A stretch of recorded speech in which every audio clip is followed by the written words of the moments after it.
નમસ્કાર, આપ જોઈ રહ્યા છો નેશન પ્લસ ન્યૂઝ. હું છું આપની સાથે હેતલ ભગત. કહેવાય છે કે શીખવાની અને ભણવાની કોઈ ઉંમર હોતી નથી, માત્ર મનમાં મક્કમ નિર્ધાર હોવો જોઈએ. આ વાતને સુરતના એક 65 વર્ષીય દાદાએ સાર્થક કરી બતાવી છે. સુરતના યોગી ચોક વિસ્તારમાં આવેલી સરસ્વતી વિદ્યા સંકુલ શાળામાં એક અનોખો નજારો જોવા મળ્યો હતો. પરીક્ષાના માહોલ વચ્ચે 65 વર્ષના ભંડારી ઉપપલૈયા પુલૈયાએ ગુજરાતી વિષયની પરીક્ષા આપી હતી. વર્ષો પહેલા કૌટુંબિક કે અન્ય પરિસ્થિતિઓને કારણે તેમનો અભ્યાસ અધૂરો રહી ગયો હતો, પરંતુ ભણવાની તમન્ના તેમના હૃદયમાં હજી જીવંત હતી.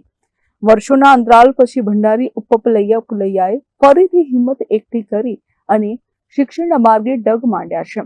જ્યારે 65 વર્ષીય દાદા પરીક્ષા ખંડમાં અન્ય વિદ્યાર્થીઓ સાથે પેપર લખવા બેઠા ત્યારે તેમનો આત્મવિશ્વાસ જોવા જેવો હતો.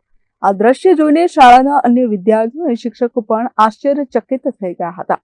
શાળાના આચાર્ય રાજેન્દ્ર પટેલ અને સંચાલકોએ પણ દાદાના આ જબરદસ્ત જુસ્સાને બિરદાવ્યો હતો. જે ઉંમરે લોકો નિવૃત્તિ બાદ આરામ કરવાનું પસંદ કરતા હોય છે, તે ઉંમરે આ દાદાએ હાથમાં પેન અને પુસ્તક પકડીને પરીક્ષા આપી આજના યુવા વિદ્યાર્થીઓ માટે પ્રેરણાનું ઉત્તમ ઉદાહરણ પૂરું પાડ્યું છે. Report nation plus news Surat. સમાચારોના સતત અપડેટ મેળવવા માટે અમારી નેશન પ્લસ ન્યૂઝની યુટ્યુબ ચેનલને સબસ્ક્રાઇબ કરો, બેલ આઇકન દબાવો અને જોડાયેલા રહો ફેસબુક, ઇન્સ્ટાગ્રામ અને ટ્વિટર પર.